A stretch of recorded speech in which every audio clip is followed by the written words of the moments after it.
السلام علیکم ورحمۃ اللہ وبرکاتہ۔ الحمد للہ رب العالمین والصلاة والسلام علی اشرف الانبیاء والمرسلین۔ اللہم لا سہل الا ما جعلتہ سہلا وانت تجعل الحزن اذا شئت سہلا۔ یا مقلب القلوب صرف قلوبنا علی طاعتک۔ اللہم رب اشرح لی صدری ویسر لی امری واحلل عقدۃ من لسانی یفقہوا قولی۔ اللہم رب زدنا علما، اللہم رب زدنا علما، اللہم رب زدنا علما۔ اللہم لا علم لنا الا ما علمتنا انک انت العلیم الحکیم۔ اللہ پاک کی حمد و ثنا اور آقا دو جہاں نبی اکرم صلی اللہ علیہ وسلم کی ذات گرامی پر درود و سلام کے بعد رب کائنات کا احسان عظیم ہے کہ جس نے ایک بار پھر ہمیں یہ توفیق عطا کہ ہم دورہ قرآن خلاصہ قرآن کی اس مجلس میں آج پھر حاضر ہیں۔ آج انشاءاللہ سورہ مائدہ پر گفتگو کریں گے، اس کے اہم مضامین اور سورہ مائدہ کا خلاصہ بیان کریں گے۔ اللہ سبحانہ و تعالیٰ سے دعا ہے کہ وہ ہمیں حق بات کہنے، سننے، سمجھنے اور اس پر عمل کرنے کی توفیق عطا فرمائے اور اس قرآن کا پیغام دوسرے لوگوں تک پھیلانے کا ذریعہ بنائے۔ الحمدللہ ہم نے اللہ کے فضل، اس کے احسان اور اس کی توفیق سے کل سورہ مائدہ مکمل کر لی تھی، تو آج ہم سورہ الانعام پر گفتگو کریں گے۔ حضور نبی اکرم صلی اللہ علیہ وسلم کا ارشاد گرامی ہے، من لم یشکر الناس لم یشکر اللہ، کہ جو بندوں کا شکر ادا نہیں کرتا وہ اللہ کا شکر ادا نہیں کرتا۔ اس لیے انسان کو یعنی جو اپنے اساتذہ ہیں، مشائخ ہیں، اپنے والدین ہیں، بڑے بزرگ ہیں، اگر وہ کوئی بھی چیز آپ کے ساتھ کرتے ہیں تو اس پر ان کا شکریہ ادا کرنا چاہیے۔ یہ آقا دو جہاں نبی اکرم صلی اللہ علیہ وسلم کی سنت ہے۔ اور پھر آپ دیکھیں کہ آقا دو جہاں نبی اکرم صلی اللہ علیہ وسلم نے فرمایا، خیرکم من تعلم القرآن وعلمہ، سب سے بہتر شخص اس کو قرار دیا جو قرآن پڑھتا ہے اور دوسرے لوگوں کو پڑھاتا ہے، قرآن سیکھتا ہے اور سکھاتا ہے، قرآن کو سمجھتا ہے اور سمجھاتا ہے۔ جیسا کہ میں نے عرض کیا کہ سورہ مائدہ کل ہم نے مکمل کر لی تھی، آج سورہ انعام ہمارا موضوع گفتگو ہوگی، لیکن اس سے پہلے کہ ہم سورہ انعام کی طرف آئیں، ہم کچھ جو اہم مضامین سورہ مائدہ میں گزرے ان پر تھوڑی سی سرسری نظر ڈال لیتے ہیں تاکہ وہ مضمون بھی ہماری نظر میں رہے اور ہم اس کو اچھے طریقے سے دوبارہ ذہن نشین کر سکیں، اور پھر نئے لوگ جو آج ہمیں جوائن کریں گے تاکہ ان کو بھی تھوڑا سا آئیڈیا ہو کہ پچھلے درس میں ہم نے کیا کہا تھا۔ اب دیکھیں کہ اگر سورہ مائدہ کے مضامین پر آپ غور کریں، تدبر کریں، تو انسان کی فطری جبلت کے متعلق اس بات کو تسلیم کرتا ہے کہ وہ چاہتا ہے کہ اپنی مرضی کے مطابق ہر خواہش کو پورا کرے، اسے روکنے ٹوکنے والا کوئی نہ ہو، اسے آزادی ہو ہر طرح کی۔ لیکن جو ایک مومن آدمی ہے وہ جو ہے اس کی ہر چیز اللہ سبحانہ و تعالیٰ کی ذات کے ساتھ وابستہ ہے، اللہ کے حکم کے ساتھ وابستہ ہے، اللہ کے رسول صلی اللہ علیہ وسلم کے حکم کے ساتھ وابستہ ہے۔ تو اب یہاں دیکھیں کہ قرآن نے اس جبلت کو تسلیم کیا، لیکن ساتھ ہی ایک تعلیم دی کہ ہر آدمی کی آزادی کے کچھ قوانین ہوتے ہیں، کچھ ضابطے ہوتے ہیں، کچھ قاعدے ہوتے ہیں، کچھ کلیے ہوتے ہیں، ان کی پابندی کرنا ضروری ہے۔ جیسے کسی بھی ملک کا مثلا پرائم منسٹر ہے، اس نے کچھ قوانین ہوتے ہیں اس کے آفس کے، اسی طرح لوگوں کے لیے قوانین ہوتے ہیں، اسی طرح اللہ سبحانہ و تعالیٰ نے تمام مخلوق کے لیے، ان کی بہتری کے لیے، ان کی خیر بہبود کے لیے، ان کی فلاح کے لیے کچھ قوانین بنائے ہیں جو ہمارے فائدے کے ہیں۔ اب دیکھیں یہاں کہ یعنی رب کائنات نے کہا کہ جسم انسان کا وہ میرا ہے، مرضی بھی میری چلے گی، پیدا بھی میں نے کیا ہے، یہ ہر چیز میری مرضی کے مطابق کرے گا، یہ نہیں چلے گا کہ میرا جسم اور میری مرضی۔ کیسے ہو سکتا ہے کہ جس رب نے آپ کو پیدا کیا، تم مردہ تھے، عدم سے تمہیں وجود بخشا، پھر تمہیں مردہ کرے گا، پھر تمہیں زندہ کرے گا، تمہیں طرح طرح کی نعمتوں سے نوازا، کیسے آسمان کو بنایا، زمین کو تمہارے لیے، طرح طرح کے جانوروں کو تمہاری خدمت کے لیے پیدا کیا، اور کیا تم ان چیزوں میں غور و فکر نہیں کرتے؟ افلا یتدبرون القرآن ام علی قلوب اقفالها، کیا تم قرآن میں غور و فکر نہیں کرتے، تدبر نہیں کرتے، یا تمہارے دلوں پر جو ہے وہ تالے لگے ہوئے ہیں؟ تو یہاں دیکھیں کہ پھر اللہ سبحانہ و تعالیٰ نے وہ ساری خواہشات پوری کرنے کا اللہ اور اس کے رسول کی حکم کے مطابق، اللہ اور اس کے رسول کی رضا کے مطابق کرنے کا حکم دیا۔ اب آپ نے کھانا کھانا ہے، لیکن اگر کھانا حضور نبی اکرم صلی اللہ علیہ وسلم کی سنت کے مطابق کھا لیں تو اس کا اجر و ثواب ملے گا۔ آپ نے نماز پڑھنی ہے، حضور کے طریقے کے مطابق نماز پڑھتا ہے انسان تو اس کو ثواب ملتا ہے۔ اگر کوئی اپنا طریقہ ایجاد کر لے تو وہ دین نہیں ہے۔ جو مباح چیزیں ہیں ان کو بھی اگر آپ حضور نبی اکرم صلی اللہ علیہ وسلم کے طریقے کے مطابق کریں گے تو اس کا اجر و ثواب ملے گا۔ پھر رب کائنات نے ایک قانون الہی بنایا، اس نے انسانوں کو پیدا کیا، پھر جو قانون بنایا وہ قرآن کریم کی صورت میں آقا دو جہاں نبی اکرم صلی اللہ علیہ وسلم پر نازل ہوا۔ پھر قرآن اور سنت دو میجر سورسز ہیں اس قانون کے، اسلامی قانون کے، شرعی قانون کے، چونکہ جو بھی چیز قرآن میں آئی، مثلا رب کائنات نے یہ حکم دیا کہ اقیم الصلاۃ، نماز پڑھو۔ اب نماز کیسے پڑھنی ہے، کس طریقے سے پڑھنی ہے، کتنی اس کی رکعت ہیں، یہ آقا دو جہاں نبی اکرم صلی اللہ علیہ وسلم نے فرمایا کہ صلو کما رأیتمونی اصلی، اس طریقے سے نماز پڑھو جیسے میں نماز پڑھتا ہوں۔ اسی طرح پھر یعنی جب اللہ سبحانہ و تعالیٰ نے ایک مومن پر وہ اسلام میں داخل ہو گیا تو پھر اس کے اوپر کچھ فرائض، کچھ واجبات، کچھ ذمہ داریاں عائد کر دیں۔ اب وہ ہر کام جہاں جس طرف بھی اس کا قدم اٹھے وہ ایسے ہونا چاہیے کہ وہ اللہ اور اس کے رسول صلی اللہ علیہ وسلم کے حکم کے مطابق ہونا چاہیے، اللہ کی رضا کے لیے ہونا چاہیے، رسول کی صلی اللہ علیہ وسلم کی رضا کے لیے ہونا چاہیے۔ کوئی بھی چیز اس اپنی ذاتی خواہشات کے لیے نہیں ہونی چاہیے، یعنی اللہ اور اس کے رسول کے راستے سے ہٹ کر، ویسے جیسے اللہ نے حکم دیا۔ اب دیکھیں کہ آپ نے اپنی نفسانی خواہش پوری کرنی ہے تو اللہ سبحانہ تعالیٰ نے نکاح کرنے کا حکم دیا، حضور نبی اکرم صلی اللہ علیہ وسلم نے اس کے سارے احکامات بیان کیے۔ آپ نے کھانے پینے کی خواہشات پوری کرنی ہیں تو اللہ سبحانہ تعالیٰ نے حلال چیزیں ہمارے لیے پیدا کی ہیں، بے شمار جانور حلال پیدا کیے، ان کا گوشت، سبزیاں، کتنی زمین سے ہمارے لیے اگائیں، آسمان سے ہمارے لیے پانی اتارا۔ پھر آپ دیکھیں کہ جس طرح ایک اسٹوڈنٹ کسی یونیورسٹی میں داخل ہوتا ہے تو اس کے لیے کچھ رولز اینڈ ریگولیشن ہوتے ہیں، وہ ان کو فالو کرنا پڑتا ہے تب جا کے اس کو ڈگری ملتی ہے۔ اسی طرح ایک ڈاکٹر اگر ہاسپٹل میں جاب کرتا ہے تو اس ہاسپٹل میں اس کے لیے کچھ قانون اور ضابطے ہوتے ہیں۔ ہر جگہ پہ جس بھی لیں تو اس کے قانون اور ضابطے ہوتے ہیں۔ آپ کسی ملک میں جانا چاہتے ہیں تو اس کا ویزا لینا پڑتا ہے، ذرا ہر ملک کے اپنے قوانین اور ضوابط ہیں۔ پھر آپ دیکھیں کہ نفاذ قرآن جو ہے، قانون اللہ سبحانہ و تعالیٰ نے بنایا اور پھر ان کی نگہبانی پوری امت کے ذمہ لگائی، چونکہ آقا دو جہاں نبی اکرم صلی اللہ علیہ وسلم آخری نبی تھے، ان کے بعد کوئی نبی نہیں آئے گا، قرآن آخری کتاب ہے۔ آقا دو جہاں نبی اکرم صلی اللہ علیہ وسلم نے حکم دیا بلغوا انی ولو آیا، تم میری چاہے ایک آیت ہی ہو، ایک جملہ ہو، ایک سنٹینس ہو، وہ کنوے کرو، میرا میسج دوسرے لوگوں تک پہنچاؤ۔ اور حجۃ الوداع کے خطبہ کے موقع پر فرمایا کہ فلیبلغ شاہد الغائبہ، یعنی جو حاضر ہے وہ اس آدمی کو میرا پیغام پہنچائے جو یہاں موجود نہیں ہے۔ اب پھر دیکھیں یہاں کہ اس قانون کی بنیاد چار چیزیں ہیں۔ ایک تو اللہ، رسول صلی اللہ علیہ وسلم یعنی قرآن و سنت،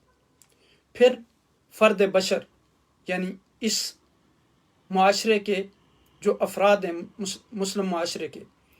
اور پھر دیکھیں آپ کہ پوری امت مسلمہ معاشرے کے افراد کے ساتھ اپنے کیسے تعلقات اس نے استوار کرنے ہیں، کس بنیاد پر کرنے ہیں۔ پھر معاشرے کی ذمہ داری کیا ہے، یعنی اس کا معاشرے کی ذمہ داری یہ ہے کہ وہ اللہ کے قوانین کو سمجھے، خود بھی اس پر عمل کرے اور دوسرے لوگوں کو بھی وہ سکھائے، ان تک وہ میسج کنوے کرے۔ پہلی امتوں کی طرح نہیں کہ جیسے انہوں نے اللہ اور اس کے رسول صلی اللہ علیہ وسلم اور رسولوں کے احکامات سے روگردانی کی تو پھر رب کائنات نے ان کو سزا دی۔ اب یہاں دیکھیں کہ یعنی ایک قرآن کا جو بڑا خوبصورت طرز خطاب ہے، ایک خوبصورت تصویر کھینچتا ہے ہر چیز کی۔ اگر آپ قرآن کے ساتھ اپنا زندگی کو منسلک کر لیں اور ذرا اس منظر میں چلے جائیں جب آقا دو جہاں نبی اکرم صلی اللہ علیہ وسلم کے صحابہ موجود تھے، آقا دو جہاں نبی اکرم صلی اللہ علیہ وسلم پر یہ کتاب نازل ہو رہی تھی، ذرا اس منظر کو سامنے لائیں تو پھر قرآن کو سمجھنے میں بڑی آسانی ہوگی۔ اور پھر صحابہ کی قرآن کے ساتھ محبت۔ حضرت عثمان رضی اللہ تعالیٰ عنہ کہتے ہیں جس دن میں قرآن کا کوئی چیز نہ پڑھوں مجھے حیا آتی ہے اللہ سبحانہ تعالیٰ سے، اگر کوئی دن میرا ایسا گزر جائے۔ تو اب یہاں دیکھیں کہ اگر آپ غور کریں تو قرآن میں جتنے بھی صیغے استعمال کیے گئے وہ جمع کے صیغے استعمال کیے گئے، چونکہ تمام امت کو، انسانوں کو خطاب کیا گیا۔ لیکن جہاں آپ کو مفرد کا صیغہ نظر آئے گا تو اس سے مراد آقا جو دو جہاں نبی اکرم صلی اللہ علیہ وسلم کی ذات مبارکہ ہے۔ وہاں چونکہ آپ صلی اللہ علیہ وسلم تمام امت کے لیڈر ہیں، اس لیے آپ ایک امت کے نمائندہ کی حیثیت سے پھر اللہ سبحانہ وتعالیٰ آپ صلی اللہ علیہ وسلم کو حکم دیتے ہیں کہ یہ میسج آپ انسانوں کو کنوے کر دیں۔ اگر آپ دیکھیں کہ اللہ سبحانہ وتعالیٰ نے اپنی توحید کو بھی متعارف کروانے کے لیے اپنے رسول حبیب صلی اللہ علیہ وسلم سے کہا کہ قل هو اللہ احد اللہ الصمد لم یلد ولم یولد ولم یکن لہ کفوا احد۔ پھر آپ دیکھیں کہ یعنی گویا فرد کی خودی امت کے یعنی سوسائٹی کی خودی کے اندر گم ہے، اور سوسائٹی کا یعنی کام ہے کہ ہر شخص کی خبرگیری کرے تاکہ بغاوت نہ ہو، قوانین کی مخالفت پر سوسائٹی اس کو سزا دے تاکہ معاشرے میں امن اور رہے، فساد نہ ہو، فتنہ نہ ہو، لڑائی جھگڑے نہ ہوں، لوگوں کے لیے آسانی ہو، راحت کے ساتھ وہ اس ملک میں زندگی بسر کر سکیں معاشرے میں۔ اب یہاں سوال یہ پیدا ہوتا ہے کہ کسی بھی معاشرے میں فساد اور بگاڑ کب پیدا ہوتا ہے؟ فساد اور بگاڑ کی وجہ کیا ہوتی ہے؟ جب چند افراد کسی بھی قانون کو لے کر اپنے ہاتھ میں لے لیتے ہیں اور پھر وہ اپنی مرضی کے مطابق لوگوں پر رعب و دبدبہ ڈالنا چاہتے ہیں، ان پر ظلم و ستم کرنا چاہتے ہیں، ان کو ڈرانا دھمکانا چاہتے ہیں اور اپنی مرضی کے مطابق ان کو چلانا چاہتے ہیں، تو اسی وجہ سے پھر معاشرے میں بگاڑ پیدا ہوتا ہے۔ جیسا کہ یہود و نصارہ کا طرز عمل تھا، ان کا سارے یہ قصے بیان کر کے رب کائنات نے امت مسلمہ کو یہ دعوت دی، یہ تعلیم دی کہ وہ ان اعمال سے اجتناب کریں، ان اعمال سے پرہیز کریں، ایسے اعمال نہ کریں کہ جو ان کے لیے بھی پھر سزا کا باعث بن جائیں۔ اب دیکھیں کہ انسان کی بربادی کا سبب کیا چیزیں بنتی ہیں؟ سوسائٹی کے بگاڑ سے انسان تباہ و برباد ہو جاتا ہے۔ جب کسی بھی معاشرے میں امن نہ ہو تو لوگ یعنی آرام اور سکون اور اطمینان کے ساتھ نہیں رہ سکتے، اور سوسائٹی کا سب سے بڑا نگہبان اور نگران دنیا میں جو ہوتا ہے وہ اللہ کا رسول صلی اللہ علیہ وسلم ہے۔ اب دیکھیں کہ حضرت عیسیٰ علیہ السلام سے سوال کرنے کا مقصد یہی ہے کہ ان کی بے گناہی ثابت کر کے اس قوم کو سزا دی جائے جنہوں نے فساد کیا، فتنہ کیا، اللہ کے رسولوں کو طرح طرح کے ان پر الزامات لگائے، تو ان سے باز پرس ہوگی کہ یہ امت جو تھی اس کے جو جرائم ہیں تاکہ اس پر ان کو سزا دی جا سکے۔ اسی طرح یہود بھی مجرم ہیں کہ انہوں نے جب تک ان کا بس چلا حضرت عیسیٰ علیہ السلام کے بتائے ہوئے وہ راستے پر نہیں چلے، اس طریقے پر انہوں نے معاشرے کو قائم نہیں ہونے دیا۔ پھر ان دونوں کا سب سے بڑا جو جرم ہے یہود و نصارہ کا، وہ یہ ہے کہ انہوں نے اللہ اور اس کے رسول صلی اللہ علیہ وسلم کے احکامات کو اپنی پیٹھ پیچھے رکھا، قرآن کو انہوں نے ریجیکٹ کر دیا، نعوذ باللہ، اللہ کے رسول صلی اللہ علیہ وسلم پر ایمان نہیں لائے، حالانکہ سارے ایمان کی علامات ان کی کتاب میں موجود تھیں۔ پھر آپ دیکھیں کہ یعنی تخریبی کاروائیوں میں یہ مصروف رہے، تو مسلمانوں کو یہاں بتایا گیا کہ ان کے حال سے عبرت حاصل کرنی چاہیے تھی۔ جس طرح یہود و نصارہ نے اپنے رسولوں کو دل دکھایا، ان کو اذیت پہنچائی، اس طرح آپ نے نہیں کرنا۔ لیکن امت مسلمہ کی بھی آج جو حالت ہے، ہمارے زوال کا جو آج سبب ہے، وہ یہی چیزیں ہیں کہ ہم نے قرآن و سنت پر حکم یعنی جو حکم ہے اس پر عمل کرنا چھوڑ دیا۔ اب ہم آتے ہیں سورہ انعام کی طرف۔ یہ سارے مضامین آپ اپنے ذہن میں رکھیں تو پھر اس سورت کو سمجھنے میں ہمیں اور آسانی ہوگی۔ اب یہاں دیکھیں کہ انعام جو ہے یہ نعم کی جمع ہے، اور نعم جانور کو کہتے ہیں۔ چوپائیوں کو، مویشیوں کو، جانوروں کو، اللہ سبحانہ و تعالیٰ نے ان سب کو انسان کی خدمت کے لیے پیدا کیا اور ان کو انسان کا خادم بنایا، لیکن ان میں سے بعض لوگ ان کو اپنی مرضی کے مطابق حرام کر لیتے ہیں۔ اس صورت میں اس کا ذکر ہے، یعنی یہ صورت جو ہے یہ سورہ الحجر کے بعد نازل ہوئی، تو اس سلسلہ میں انعام کا لفظ جو ہے کئی جگہ آیا ہے، اس لیے اس صورت کا نام ہی الانعام قرار دیا گیا۔ تو محدثین اور صحابہ کرام اور تابعین نے روایت کیا ہے کہ اس صورت کی جو شان نزول ہے، یہ صورت ایک ہی مرتبہ کمپلیٹ یعنی مکمل صورت میں نازل ہوئی، اور ساری صورت جو مکہ مکرمہ میں نازل ہوئی سوائے چند آیتوں کے، آیت نمبر 20، 23 اور 91، 93، 114، 141، 151، 152، 153، یہ جو آیات ہیں یہ مدینہ طیبہ میں نازل ہوئی۔ ان کے علاوہ جتنی بھی آیات ہیں وہ مکہ مکرمہ میں نازل ہوئی صورت، تو یہ غالباً جو ہیں مدینہ میں نازل ہوئی یہ آیات جو جن کے نمبر میں نے ذکر کیے۔ پھر اس صورت کے نزول کا زمانہ ہجرت سے 1 سال پہلے کا ہے، اور اس کا اصل مضمون جو ہے وہ توحید کی تعلیم ہے، اور ان سب کا خیالات کا رد ہے جن میں ایک سے زیادہ خدا مانے جاتے ہیں اور لوگ اللہ کے سوا دوسری چیزوں کے سامنے ادب سے جھک جاتے ہیں، ان کی پوجا پاٹ کرتے ہیں اور ان میں ایسے صفتیں اور خوبیاں مانتے ہیں جو فقط اللہ کے لیے مخصوص ہیں۔ میرے استاذ محترم مفتی اعظم پاکستان حضرت علامہ حافظ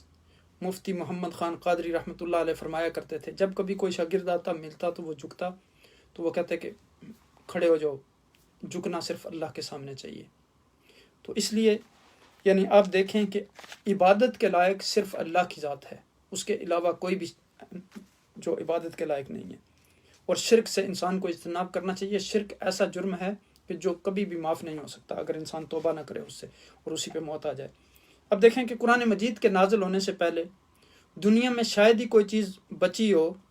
جسے معبود بنا کر اس کی پوجا نہ کی گئی ہو، اس کی عبادت نہ کی گئی ہو۔ خدا کے ساتھ اور چیزوں کا شریک کرنا اور خوبیاں اور فضیلتیں دوسروں میں بھی ماننا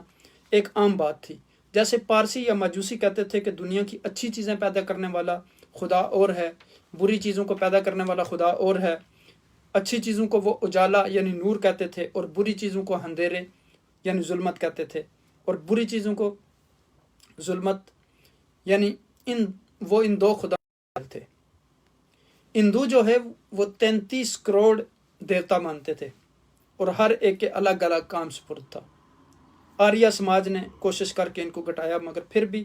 مادہ اور روح کو خدا کی طرح ازلی، ابدی اور ایک دوسرے کی مستقل اور غیر مخلوق ٹھہرایا۔ عرب کے مشرک جو تھے وہ تو یہاں تک کہ درختوں کی، پتھروں کی تک کی پوجا کرتے تھے اور اللہ کی خدائی میں انہیں شریک اور مددگار جانتے تھے۔ پھر اہل کتاب کی گمراہیوں کا یہاں تذکرہ کیا گیا کہ یہودیوں نے خدا کو اس کی صفات کی اس قدر معمولی قرار دیا کہ ہر آدمی اس کے برابر بلکہ اس سے بڑھ کر بھی نعوذ باللہ ہو سکتا ہے، اور اس کے علاوہ انہوں نے بچھڑے کی پوجا بھی کی۔ جب موسیٰ علیہ السلام 40 یوم کے لیے 40 دنوں کے لیے کوئی طور پہ گئے تو اس وقت انہوں نے بچھڑے کی جو ہے پوجا شروع کر دی۔ اب عیسائیوں نے کہا کہ باپ، بیٹے، روح القدس کو خدائی میں برابر کا حصہ دار ٹھہرایا۔ غرض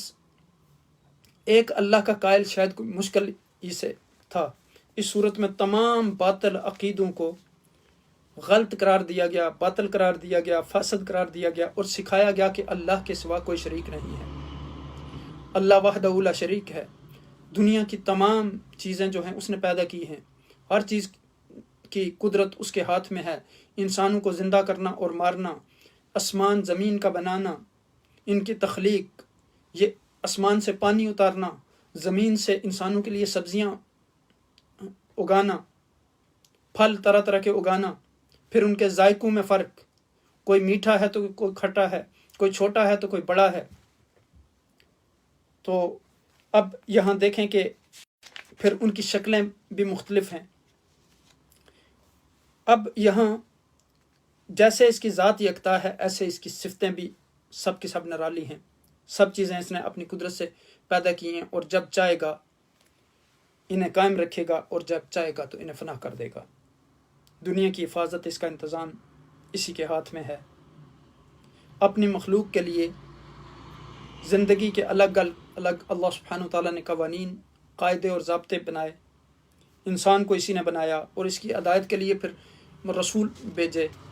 رسولوں نے اللہ کے دین کی طرف بلایا، یہاں تک کہ آقا دو جہاں نبی اکرم صلی اللہ علیہ وسلم نے بھی لوگوں کو یہی دعوت دی۔ یہ مشترکہ دعوت تھی توحید کی تمام انبیاء کی کہ قولوا لا الہ الا اللہ تفلحوا، تم اس کلمہ کو پڑھ لو،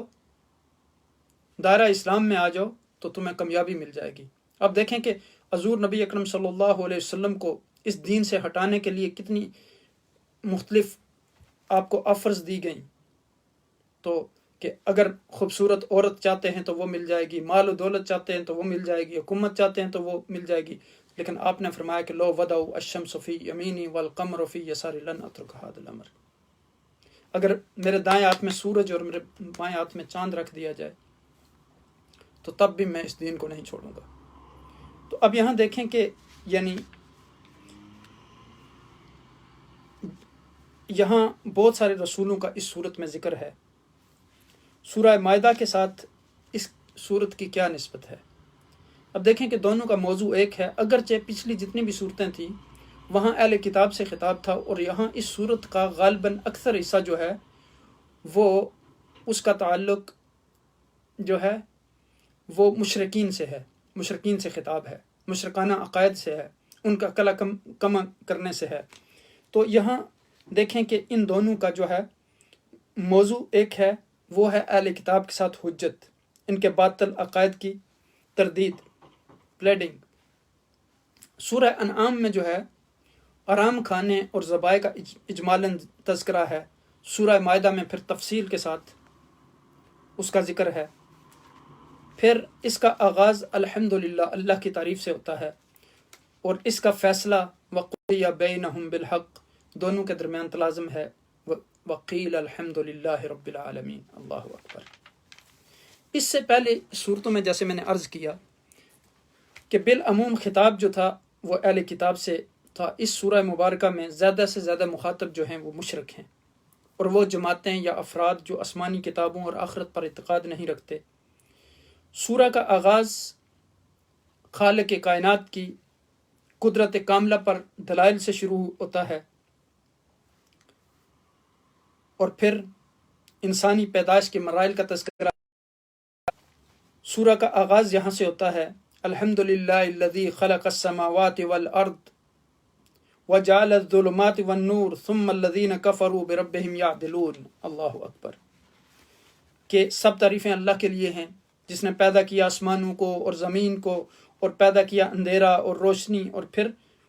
سارے لوگ جو ہیں پھر کافر لوگ بھی دوسرے کو اپنے رب کے برابر قرار دیتے ہیں۔ تو یعنی یہ ساری علامات دیکھنے کے باوجود کیسا ہو سکتا ہے کہ ایک عاقل بالغ جس انسان کا قلب سلیم ہو، جس انسان کی عقل سلیم ہو، وہ یعنی ایسی بات کرے اور اللہ کے ساتھ کسی کو شریک ٹھہرائے۔ پھر یہاں دیکھیں کہ سورہ انعام کا آغاز ہوتا ہے، جیسا کہ میں نے شروع میں عرض کیا تھا کہ اس میں 165 آیات اور 20 رکوع پر مشتمل ہے یہ صورت، اور یہ مکی صورت ہے۔ اور مکی اور مدنی صورتوں کے بارے میں ہم نے بڑی تفصیل سے گفتگو کی تھی جب ہم نے سورہ آل عمران پر گفتگو کی تھی، اس کا خلاصہ اور اس کے عام مضامین پر۔ تو یہاں ایک اور بات ذہن نشین رکھیں کہ عام طور پر مکی صورتوں میں 3 بنیادی عقائد موضوع گفتگو ہوتے ہیں، وہ توحید ہے، رسالت ہے اور آخرت ہے۔ یہ 3 موضوع جو ہیں وہ مکی صورتوں کا موضوع ہیں، ان میں ان مضامین سے بحث کی جاتی ہے۔ اور اس صورت کی ایک نمایاں خصوصیات میں سے ایک جو خصوصیت ہے وہ بڑی نمایاں ہو کر سامنے آتی ہے اس صورت میں، وہ یہ ہے کہ اس میں مشرکانہ عقائد کے لیے تقریر اور تلقین دونوں سٹائل، دونوں اسلوب اپنائے گئے، دونوں اسلوب اختیار کیے گئے۔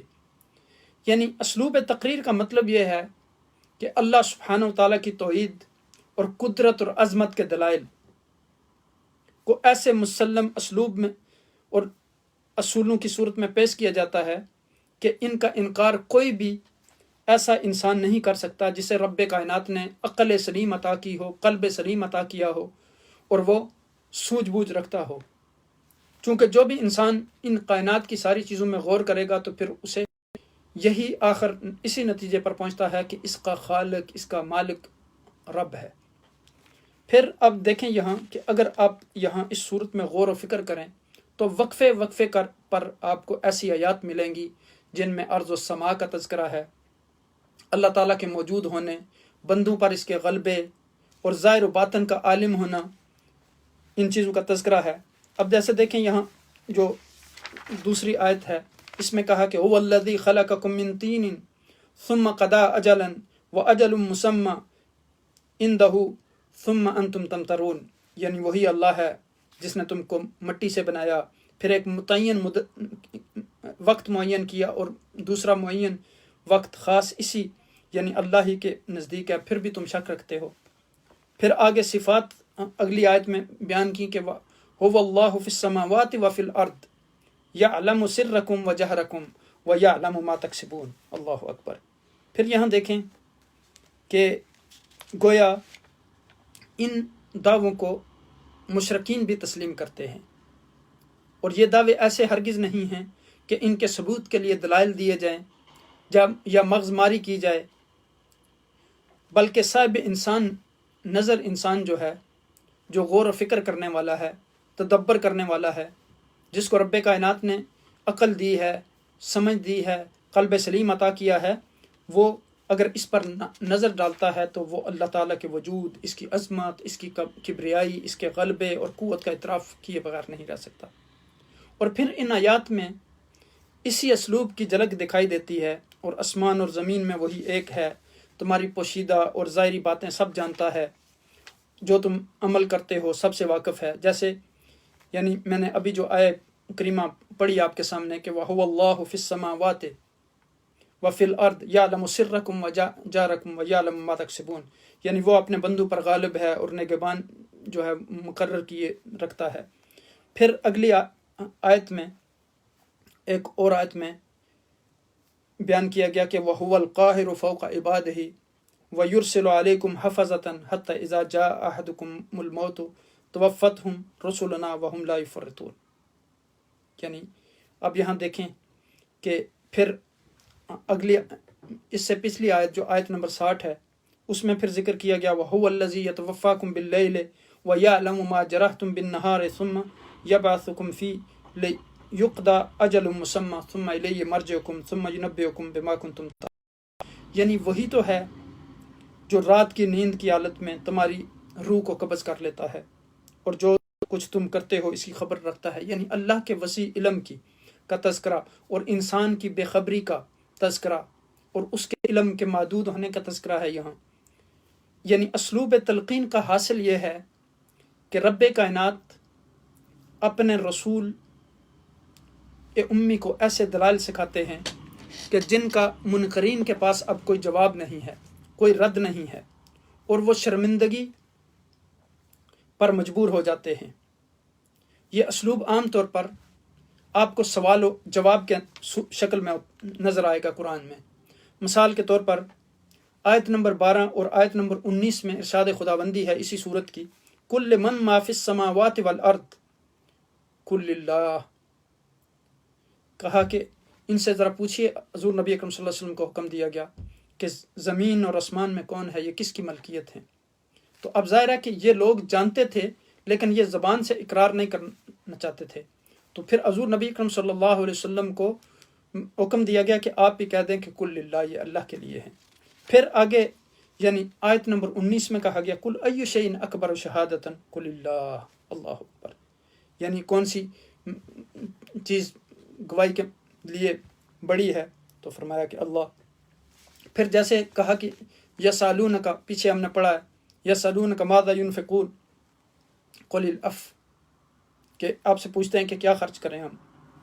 تو فرمایا کہ جو زائد مال ہے آپ کا۔ پھر یسالونک عن الروح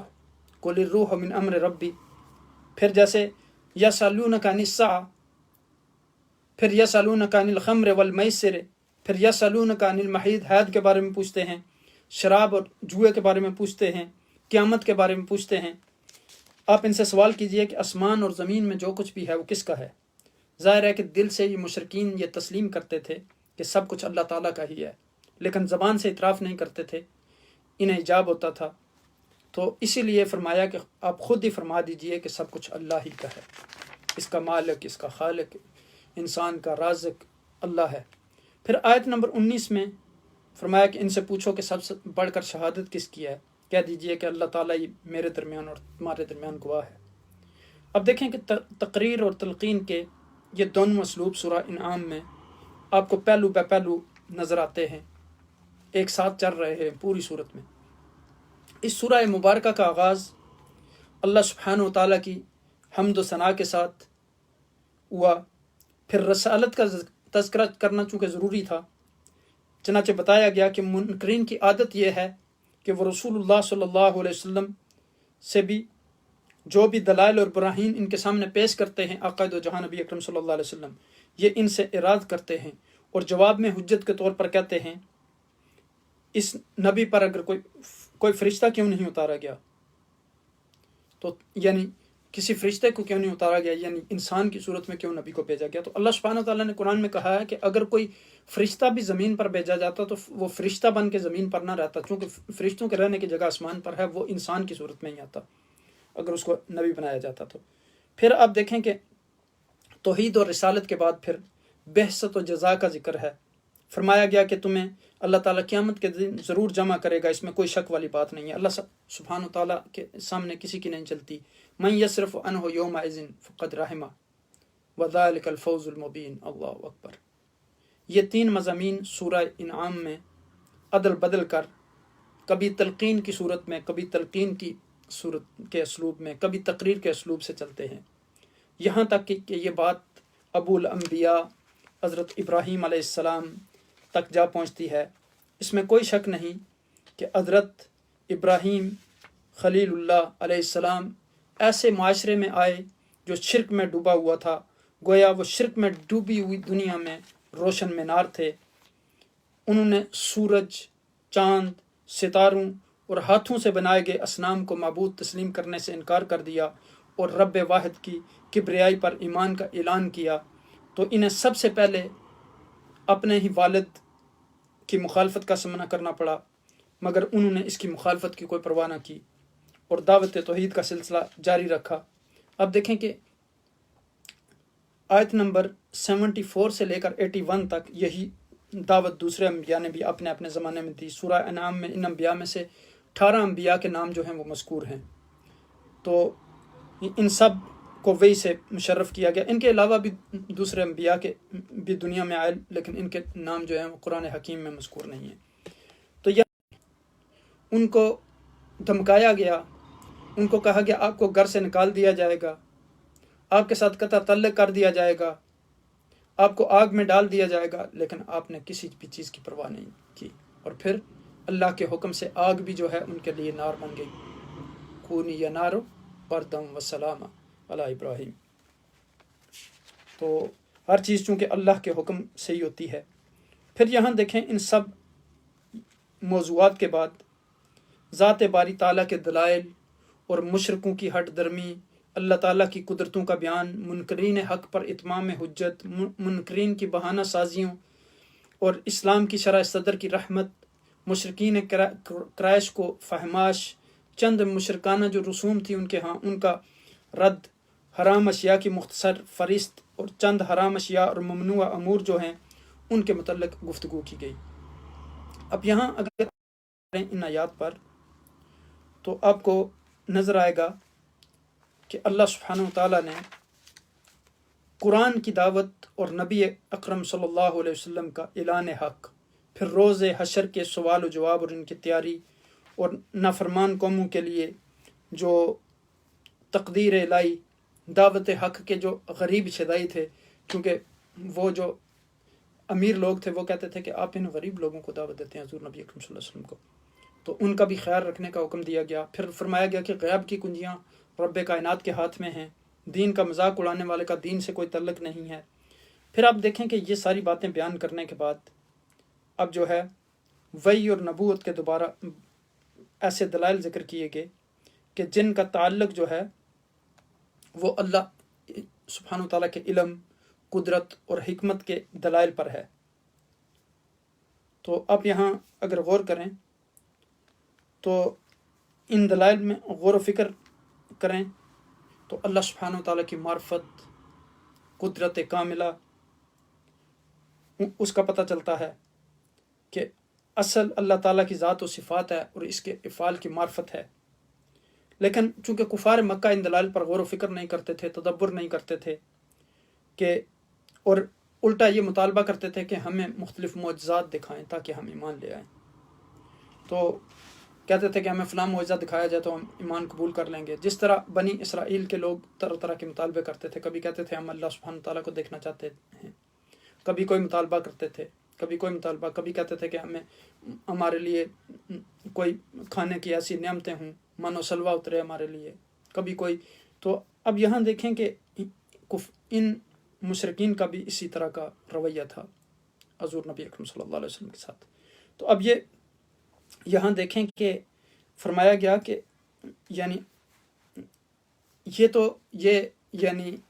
مطالبہ کرتے ہیں، لیکن اگر ان کا یہ مطالبہ پورا بھی کر دیا جائے، ان کو معجزات دکھا بھی دیے جائیں، تو پھر بھی یہ اللہ اور اس کے رسول صلی اللہ علیہ وسلم پر ایمان نہیں لائیں گے، کیونکہ ان کی دلوں پر پردہ ہوا ہے۔ یہ حقیقت کو جانتے ہوئے اس سے روگردانی کرتے ہیں، حقیقت کو جانتے ہوئے حقیقت کو ریجیکٹ کرتے ہیں۔ اب دیکھیں کہ پروٹینڈ کرنا ہوتا ہے نا، جیسے یہ یہود کا ہم نے پیچھے پڑھ رہے تھے ہم کہ وہ کیسے یعنی پروٹینڈ کرتے تھے کہ ہمیں پتہ ہی نہیں ہے حضور نبی اکرم صلی اللہ علیہ وسلم کی صفات، ان کے لیڈر اور اسکالر ان کو یہ بات سکھاتے تھے۔ تو اب یہاں دیکھیں کہ آپ جدھر بھی نظر ڈالیں گے آپ کو اللہ سبحانہ و تعالیٰ کے وجود اور قدرت کی نشانیاں واضح طور پر دکھائی دیتی ہیں، لیکن ہر انسان کے دیکھنے کا اپنا انداز ہوتا ہے، استاد کے دیکھنے کا اپنا انداز ہوتا ہے، شاگرد کے دیکھنے کا اپنا انداز ہوتا ہے، ڈاکٹر کے دیکھنے کا اپنا انداز ہوتا ہے، مریض کے دیکھنے کا اپنا انداز ہوتا ہے۔ اسی طرح ولی کا اپنا انداز ہوتا ہے، ایک عام آدمی کا اپنا انداز ہوتا ہے، رسول کا اپنا انداز ہوتا ہے، اللہ کا اپنا انداز ہوتا ہے۔ اسی طرح مومن کے دیکھنے کا اپنا انداز ہے اور کافر کے دیکھنے کا اپنا انداز ہوتا ہے۔ جب مومن یعنی دیکھتے تو دونوں ہیں، کافر دیکھتا ہے تو اسے ساری دنیا مادی کائنات میں جکڑی ہوئی نظر آتی ہے، مادی اسباب میں، لیکن جب مسلمان دیکھتا ہے تو اسے ہر مرحلے میں اللہ سبحانہ و تعالیٰ کی قدرت نظر آتی ہے۔ مثال کے طور پر جب وہ مختلف طرح کے پھل دیکھتا ہے، ان کے رنگ دیکھتا ہے، ان کی خوشبو دیکھتا ہے، پھر کوئی پھل چھوٹا ہے کوئی بڑا ہے، کوئی میٹھا ہے کوئی کھٹا ہے، ان کے اعتبار سے وہ یعنی دیکھتا ہے کہ یہ چیزیں ساری ایک مرحلے سے دوسرے مرحلے میں کیسے یعنی منتقل ہوئیں، کیسے کس انسان نے بیج ڈالا، پھر وہ گرو ہوا، پھر وہ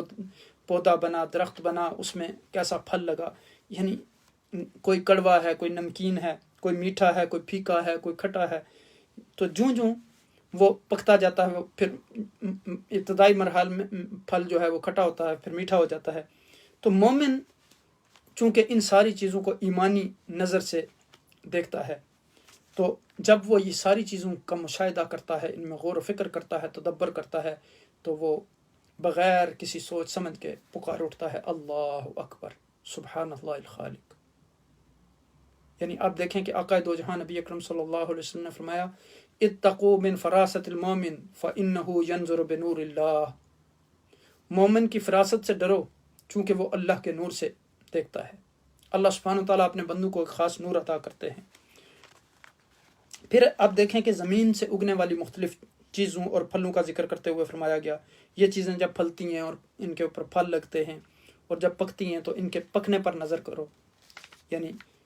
لوگوں کے لیے جو ایمان لائے اللہ تعالیٰ کی قدرت کی بہت ساری نشانیاں، جیسے آیت نمبر 99 میں ہے انظروا الی ثمرہ اذا اثمر وینی ان فی ذلکم لآیات لقوم یؤمنون۔ اللہ اکبر۔ تو یہاں اب دیکھیں کہ امت بنو آدم سے خطاب ہے، امت مسلمہ سے۔ 7ویں پارہ کے اختتام پر مشرکین کے مطالبہ کا ذکر کیا گیا تھا کہ اگر کوئی ہمیں حصی معجزہ دکھایا جائے تو ہم ایمان لے آئیں گے۔ تو 8ویں پارہ کے جو آغاز میں ہے، ان کے جھوٹ کی کلی کھول دی گئی، ان کو بے نقاب کر دیا گیا کہ اگر انہیں حصی معجزات دکھا بھی دیے جائیں تو پھر بھی یہ ایمان نہیں لائیں گے۔ ارشاد الہی ہے، اللہ سبحانہ تعالیٰ نے ارشاد فرمایا کہ اگر فرشتے بھی ان پر نازل ہو جائیں اور مردے آ کر بتلائیں تو پھر بھی یہ لوگ ایمان لانے والے نہیں ہیں۔ جب بھی اللہ کا کوئی رسول صلی اللہ علیہ وسلم اللہ کا پیغام لے کر آیا، وہ لوگوں تک پہنچانے کے لیے اس نے لوگوں کو توحید کی طرف دعوت دی، تو انسان شیاطین جو ہیں اور جن شیاطین، انہوں نے اپنے جھوٹ کو ملمع کر کے لوگوں کے سامنے پیش کیا۔ اور پھر اللہ پاک نے حضور نبی اکرم صلی اللہ علیہ وسلم کو ہدایت فرمائی کہ آپ کو ان سے الجھنے کی ضرورت نہیں ہے، آپ ان الجھنے والوں کو بتا دیں کہ میرے پاس خدا کی کتاب آ چکی ہے، تو میں اس کتاب کو چھوڑ کر دوسری چیزوں کی پیروی کیسے کر سکتا ہوں۔ مسلمانوں کو ہدایت کی گئی کہ حلال جانوروں کو اللہ کا نام لے کر ذبح کیا جائے، اس کا گوشت کھاؤ، حرام جانوروں کا گوشت ہرگز نہ کھاؤ، اور پھر چھپے گناہوں سے بچتے رہو۔ پھر دوسرے رکوع کے آغاز میں فرمایا، آیت نمبر 128 میں، کہ اومن کان میتا فاحییناہ وجعلنا لہ نورا یمشی بہ فی الناس کمن مثلہ فی الظلمات لیس بخارج منہا۔ یہاں فرمایا کہ مومن کی مثال اور کافر کی مثال زندگی اور موت کی ہے، یعنی مومن کو ہم نے نور عطا کیا اور کافر کی مثال اس جیسی ہے جو اور تاریکیوں میں پھنسا ہوا اور اس سے باہر نہ نکل سکے۔ یعنی ایمان اور ہدایت ہاتھ میں ہے، وہ جسے چاہتا ہے نوازتا ہے۔ پھر اسلام کے شرح صدر کی رحمت کے متعلق گفتگو ہوئی، آیت نمبر 122 سے لے کر 129 تک کی آیات میں، کہ اندھیروں میں بھٹکنے والے کافر رائے عداد پر چلنے والے مومنوں کی طرح کیوں کر ہو سکتے ہیں۔ ہر دور میں بڑے بڑے جو سرمایہ دار تھے، بد کردار لوگوں نے حق کی مخالفت کی، اس میں انہوں نے ایڑی چوٹی کا زور لگایا، لیکن اللہ سبحانہ وتعالیٰ نے جس پر فضل فرمانا ہوتا ہے پھر اس کا سینہ اسلام کے لیے کھول دیتا ہے، اپنے دین کے لیے کھول دیتا ہے، پھر اس کے لیے آسانیاں پیدا کر دیتا ہے۔ پھر اللہ سبحانہ وتعالیٰ اس کے ہاتھ بن جاتے ہیں، اس کے پاؤں بن جاتے ہیں، اس کے کان بن جاتے ہیں، جس سے وہ سنتا ہے، دیکھتا ہے، چلتا ہے۔ تو یہی آپ دیکھیں کہ سیدھا راستہ ہے، دین اسلام کا راستہ، چونکہ ان الدین عند اللہ الاسلام، یہی راستہ، اسی راستے پر چل کر ہم سلامتی کے گھر میں پہنچ سکتے ہیں جو جنت ہے۔ قیامت کے دن اللہ تعالیٰ شیطانوں سے کہے گا کہ تم میرے بندوں کو گمراہ کیا کرتے تھے، آج تم سب کا ٹھکانہ جہنم ہے۔ امام شافعی رحمۃ اللہ علیہ سے کسی نے پوچھا کہ امام صاحب، انسان کو اطمینان کب نصیب ہوگا، متی یطمئن الانسان، کہ انسان کو اطمینان کب نصیب ہوگا؟ تو انہوں نے فرمایا کہ حینما وضع اول قدمیہ فی الجنہ، کے دونوں قدموں میں سے ایک قدم جنت میں رکھے گا تو اطمینان ہوگا۔ پھر اس شخص نے پوچھا کہ ماذا یملا بطن ابن آدم کی جو یعنی پیٹ ہے، اس کو کیا چیز بھرے گی؟ تو انہوں نے فرمایا کہ لا یملا بطن ابن آدم الا بالتراب، اس کے پیٹ کو قبر کی مٹی بھرے گی۔ تو اس لیے ہمیں ان چیزوں پر غور و فکر کرنا چاہیے۔ اس صورت میں اللہ سبحانہ وتعالیٰ نے یہ بھی کہا کہ قل سیروا فی الارض ثم انظروا کیف کان عاقبۃ المکذبین، یعنی زمین پر گھومو پھرو اور غور و فکر کرو کہ جو لوگ جنہوں نے اللہ کی آیات کو جھٹلایا ان کا انجام کیا ہوا۔ اور یہاں پھر دیکھیں کہ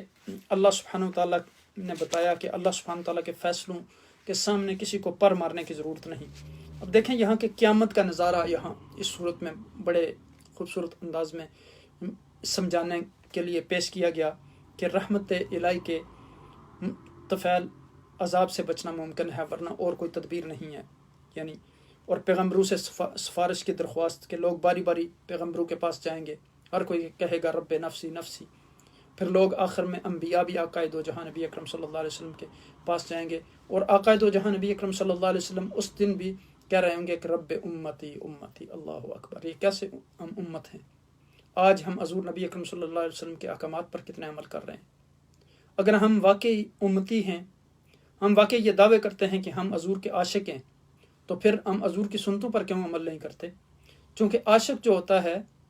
جو محب ہوتا ہے، وہ تو جس انسان سے محبت کرتا ہے اس کی ہر ادا کو پسند کرتا ہے، جس طرح صحابہ کرام کا عمل تھا۔ عبداللہ بن عمر رضی اللہ تعالیٰ عنہ کبھی کبھی ان درختوں کے پاس جاتے کہ جس راستے سے آقا دو جہاں نبی اکرم صلی اللہ علیہ وسلم گزر کر جایا کرتے تھے۔ اور یہاں پھر قیامت میں لوگوں کی بے بسی کا تذکرہ کیا گیا اس صورت میں۔ اب دیکھیں کہ جیسے دوسری جگہ قرآن میں بے شمار جگہوں پہ فرمایا گیا کہ یوم یفر المرء من اخیہ، بھائی اپنے بھائی سے، والدین اپنی اولاد سے بھاگیں گے اس دن۔ یوم لا ینفع مال ولا بنین الا من اتى اللہ بقلب سلیم، اس دن آپ قلب سلیم جو ہوگا آپ کا، وہی آپ کو فائدہ دے گا، اچھے اعمال فائدہ دیں گے، اور کوئی چیز آپ کے کام نہیں آئیں گی۔ اور اس دن جو بھی آپ کو ملے گا وہ اللہ سبحانہ وتعالیٰ سے ہی ملے گا، وہاں کسی کی سفارش نہیں چلے گی۔ اسی لیے اللہ سبحانہ وتعالیٰ نے یعنی اللہ کے رسول صلی اللہ علیہ وسلم نے حدیث پاک میں بیان کیا کہ سبعۃ یظلھم اللہ فی ظلہ یوم لا ظل الا ظلہ، یعنی قیامت والے دن کسی کا سایہ نہیں ہوگا اللہ کے سائے کے سوا۔ اس دن فرمایا کہ یہ 7 لوگ اللہ کے سائے کے نیچے ہوں گے۔ ظاہر ہے دوسری روایات میں اور لوگوں کا بھی آیا ہے، لیکن اس روایت میں 7 لوگوں کا تذکرہ ہے کہ امام عادل، عدل کرنے والا حکمران، پھر فرمایا کہ شاب نشا فی عبادت اللہ، وہ نوجوان جو گروہ اپ ہوا، بڑا ہوا، جوانی کی عمر میں اللہ کی عبادت کرتا رہا۔ پھر کہا کہ وہ آدمی کے جس کو ایک خوبصورت عورت نے، اور اس کے پاس اچھا منصب بھی تھا، مال و دولت بھی تھا، دعت و امرات ذات منصب و جمال فقال انی اخاف اللہ، تو اس نے کہا میں اللہ سے ڈرتا ہوں۔ اس نے برائی کی دعوت دی تو اس نے انکار کر دیا، یعنی پرائرٹی اللہ کے حکم کو دی۔ پھر کہا کہ 2 آدمی جو ایک دوسرے کو اللہ کے لیے ملتے ہیں اور اللہ کے لیے چھوڑ دیتے ہیں، وہ بھی سائے کے نیچے ہوں گے۔ پھر فرمایا کہ وہ رجل قلبہ معلق بالمساجد، جس کا دل جو ہے مسجد کے ساتھ اٹکا رہتا ہے، وہ بھی اللہ کے سائے کے نیچے ہوگا۔ پھر فرمایا کہ وہ شخص جو اللہ کے راستے میں صدقہ دیتا ہے، دائیں ہاتھ سے صدقہ کرتا ہے تو اس کے بائیں ہاتھ کو خبر نہیں ہوتی کہ کیا صدقہ دیا، جو کچھ جیب میں ہاتھ ڈالا، جو کچھ آیا دے دیا، خود بھی نہیں پتہ کہ کیا صدقہ دیا۔ یہ ہے مومنین کی صفت۔ اور پھر فرمایا کہ جب وہ اللہ کو ذکر کرے خالی دل کے ساتھ تو اس کی آنکھوں سے آنسو ٹپک پڑے۔ عبداللہ بن عمر رضی اللہ تعالیٰ عنہ کہتے ہیں کہ مجھے اللہ کے خوف میں آنکھوں سے چند آنسو بہانا اس کی نسبت زیادہ اچھا لگتا ہے کہ میں 1000 درہم اللہ کے راستے میں صدقہ کروں۔ اور پھر آقا دو جہاں نبی اکرم صلی اللہ علیہ وسلم نے فرمایا کہ عینان لا تمسہم النار، 2 آنکھیں جو دوزخ کی آگ انہیں ٹچ نہیں کرے گی۔ عین بکت من خشیت اللہ، وہ آنکھ جو اللہ کے خوف سے، اللہ کے ڈر سے روئے۔ اور دوسری آنکھ وعین تحرس فی سبیل اللہ، جو اللہ کے راستے میں رکھوالی کرتی ہے، جیسے فوج ہوتی ہے اسلامی ممالک کی۔ تو اب یہاں دیکھیں کہ پھر فرمایا گیا کہ وَهُوَ الْقَاهِرُ فَوْقَ عِبَادِهِ وَهُوَ الْحَكِيمُ الْخَبِيرُ، اللہ سے بڑھ کر کون ہو سکتا ہے، اللہ ایک ہی ہے۔ پھر یعنی جان بوجھ کر انکار کرنے والوں کے لیے کہا کہ انما هو الہ واحد واننی بریء مما تشرکون، اب کہہ دیجئے کہ میں تو صرف ایک اللہ پر ایمان لایا اور میں ان تمام مشرکوں سے جو ہوں بیزار ہوں۔ پھر آپ دیکھیں یہاں کہ امت مسلمہ کا جو فرض ہے اس کی طرف یہاں توجہ دلائی گئی، نزول قرآن کا مقصد بیان کیا گیا، امت کا کیا فرض ہے۔ پھر آخری نبی اور آخری کتاب کے بارے میں بتایا گیا کہ یہی جو ہے ہدایت کا راستہ ہے، اگر آپ نے ہدایت پر چلنا ہے تو پھر انہی قرآن و سنت کے راستے پر چلنا ہوگا۔ پھر رسول صلی اللہ علیہ وسلم کا کام بتایا گیا کہ لوگوں کو قرآن کی آیات پڑھ کر سناتے ہیں، انہیں ان کے دلوں کا تزکیہ کرتے ہیں۔ پھر رسالت کے فرائض، امت مسلمہ کی ذمہ داری بتائی گئی کہ امت مسلمہ کی کیا ذمہ داری ہے کہ ان قوانین کو سیکھنا، ان پر عمل کرنا، دوسروں کو بھی ان پر عمل کرنے کا حکم دینا، اور معاشرے میں جو ایسے لوگ ہوں ان کو راستے میں رکاوٹ بننا جو دوسرے لوگوں کو پر ظلم و ستم کریں، تنگ کرنے، جو اللہ کو کے قوانین کو توڑنے والے ہوں۔ پھر یعنی ایک ظلم کسے کہتے ہیں، ظلم کی شکلیں بیان کی گئیں۔ آیت کا یعنی شان نزول بیان کیا گیا کہ اسلام کے شروع میں 2 شکلیں رائج تھیں ظلم کی، ایک نبی اکرم صلی اللہ علیہ وسلم کو جھوٹا کہنا، اور قرآن کو معمولی قصے اور مجموعے کی کہانیوں کی کتاب سمجھنا، اور اس کے حکموں کو کچھ اہمیت نہ دینا، تو اس کا رد کیا گیا۔ پھر مسلمانوں کے لیے ان کو غور و فکر اور تدبر کی دعوت دی گئی اس صورت میں، اور پھر فرمایا گیا کہ اللہ سبحانہ وتعالیٰ کے سامنے کوئی جھوٹ نہیں چلے گا، تم وہ اللہ سبحانہ وتعالیٰ سے کر سکتا ہے۔ جس طرح وہاں ہنہ بنت یعقوز، انہوں نے کہا کہ یا الہی کچھ باتیں میں نے کی وہ بھی تو نے سن لی، اور جو میرے دل میں ہے اس کو بھی تو جاننے والا ہے۔ پھر آپ دیکھیں کہ کافر اپنے دشمن آپ ہیں، اس کا تذکرہ کیا گیا، چونکہ حق کو جاننے کے باوجود بھی اس پر ایمان نہیں لائے۔ پھر قرآن فہمی کا ایک اصول یہاں بیان کیا گیا، قرآن کے ساتھ ہمارا طرز عمل کیا ہونا چاہیے،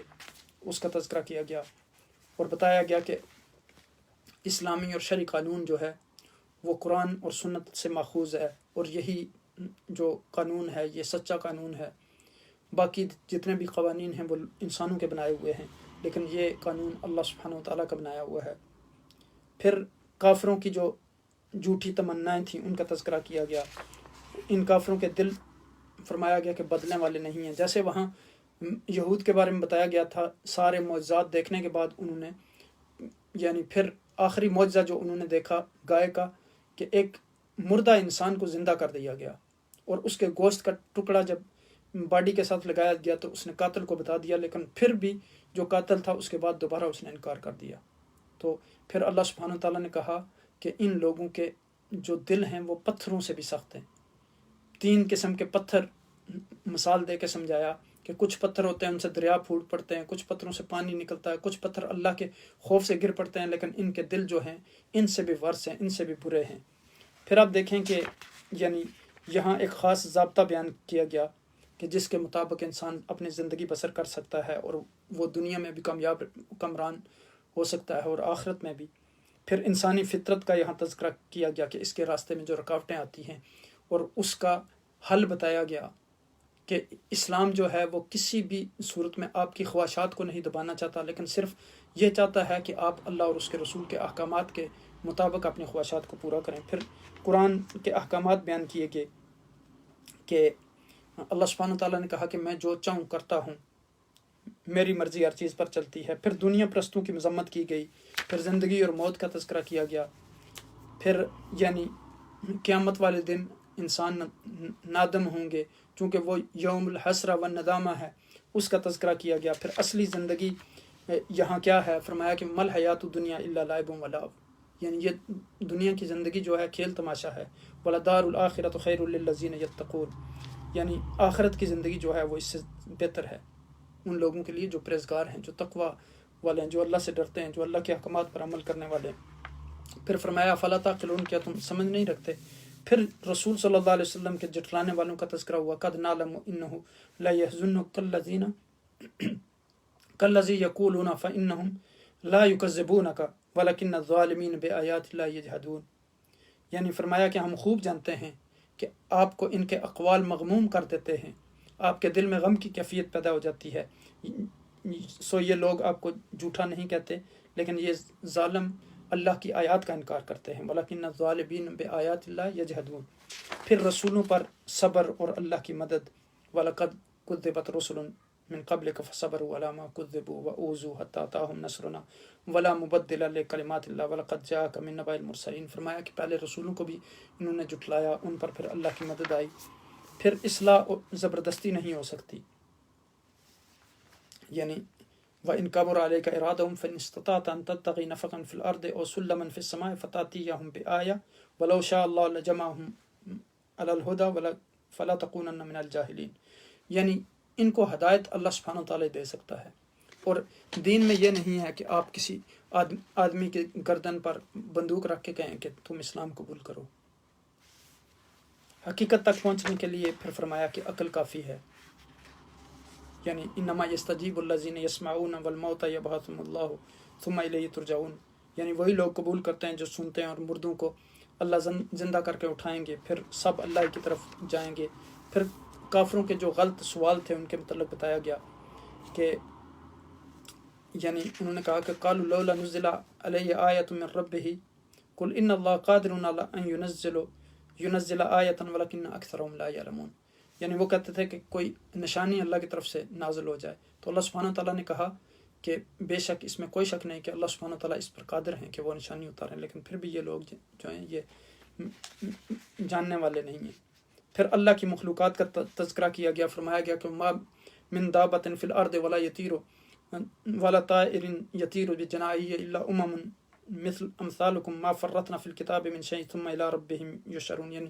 اللہ کی مخلوقات پرندوں کا ذکر کیا گیا، جتنے قسم کے جاندار زمین پر چلتے ہیں اور جتنے قسم کے پرندے جانور ہیں کہ اپنے دونوں بازو سے اڑتے ہیں، ان میں کوئی بھی ایسی قسم نہیں ہے کہ جو تمہاری طرح کے گروہ نہ ہوں۔ پھر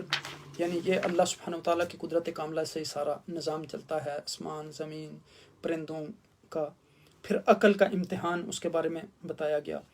پھر خدا کو صرف مصیبت میں یاد کرنے والے لوگوں کا تذکرہ کیا گیا کہ جب کوئی تکلیف پہنچتی ہے کو یاد کرتے ہیں، جب آسانی ہو جاتی ہے تو پھر جیسے ہمارا رویہ ہے کہ جب ابھی جیسے کرونا وائرس جب سے آیا تو سارے لوگوں نے اللہ کو یاد کرنا شروع کر دیا۔ تو اللہ سبحانہ وتعالیٰ کو ہر لمحے اور ہر وقت یاد کرنا چاہیے۔ یا جب اگزام ہوتا ہے، میرے ایک دوست تھے بلغاریہ کے، تو وہ مدینہ یونیورسٹی میں پڑھتے تھے، تو کہنے لگے جب میں مدینہ یونیورسٹی میں نیا گیا تو میں نے دیکھا کہ سب طلباء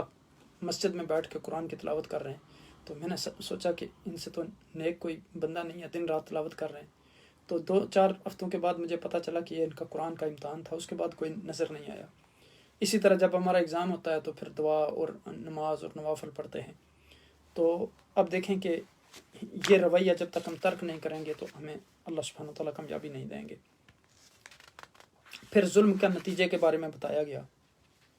اور پھر یہاں بتایا گیا کہ توبہ جو ہے وہ کیسے قبول ہو سکتی ہے، یعنی اور یہ جو کفار ہیں ان کے دلوں پر اللہ سبحانہ وتعالیٰ نے مہر لگا دی ہے، ان کے سماعت پر، ان کے بصر پر، اور ان کے وما نرسل المرسلین الا مبشرین ومنذرین فمن آمن واصلح فلا خوف علیہم ولا هم يحزنون والذین کذبوا بآیاتنا یمسهم العذاب بما كانوا یفسقون، یعنی بتایا گیا کہ جو لوگ یعنی ایمان والے ہیں ان کو کوئی ڈر نہیں ہے، کوئی خوف نہیں ہے، اور جو لوگ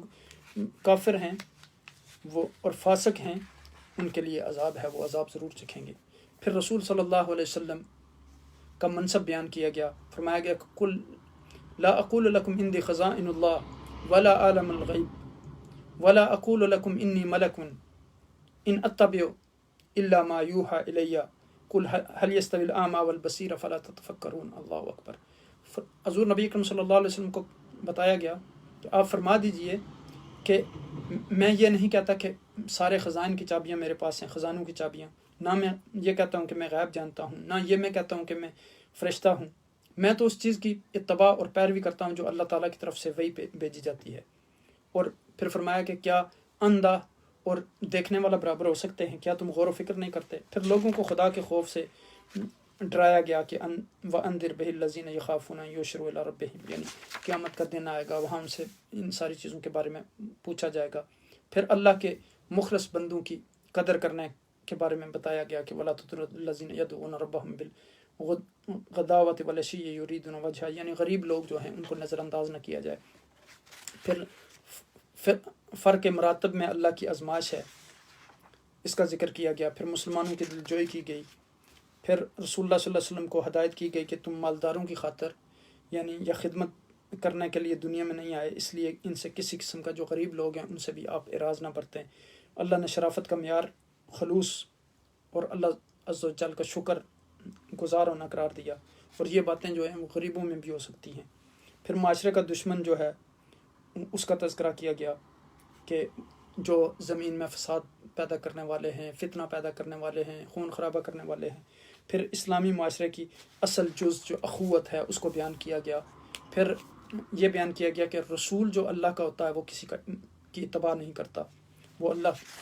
کی اتباع کرتا ہے۔ پھر حق و باطل کا فیصلہ جو ہے وہ آخر ہو کر رہے گا، ظالموں کو ضرور سزا ملے گی، اس چیز کا تذکرہ کیا گیا۔ پھر یہ کہ اللہ کو ہر چیز کا علم ہے،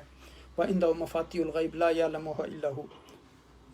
يَعْلَمُ مَا فِي الْبَرِّ وَالْبَحْرِ، یعنی سارے غیب کے خزانوں کی کنجیاں اس کے پاس ہیں، اور خشکی میں اور سمندر میں جو کچھ ہے وہ بھی اس کو پتہ ہے۔ وَمَا تَسْقُطُ مِنْ وَرَقَةٍ إِلَّا يَعْلَمُهَا وَلَا حَبَّةٍ فِي ظُلُمَاتِ الْأَرْضِ وَلَا رَطْبٍ وَلَا يَابِسٍ إِلَّا فِي كِتَابٍ مُبِينٍ۔ اللہ اکبر۔ یعنی کوئی ایسا پتا نہیں ہے درختوں پر جس کے بارے میں رب کائنات نہیں جانتے۔ وہ اور پھر ظلمتوں میں کوئی یعنی چیز جو بھی ہے اس کو بھی اللہ تعالیٰ خشک ہے یا تر ہے اس کو بھی جانتے ہیں، اندھیروں میں ہر چیز کا اللہ سبحانہ تعالیٰ کا علم ہے۔ پھر اب یہاں دیکھیں کہ یعنی اس آیت سے معلوم ہوتا ہے کہ غیب کی بات جو ہے وہ صرف اللہ سبحانہ تعالیٰ جانتے ہیں، سوائے اس کے کہ اللہ سبحانہ تعالیٰ کسی کو عطا فرمائے، کیونکہ غیب کے سارے خزانے جو ہیں وہ اللہ سبحانہ تعالیٰ کی قبضے میں ہیں اور ان کی کنجیاں اس کے پاس ہیں، کسی کی مجال نہیں جو ان میں سے کسی کو کھول کر ذرا سی چیز بھی نکال لے اس کی اجازت کے بغیر۔ تو لیکن انبیاء علیہ السلام کو غیب کی باتیں بتائی گئیں، جیسے آپ دیکھیں پیچھے ہم نے تفصیل سے میں نے تذکرہ کیا تھا کہ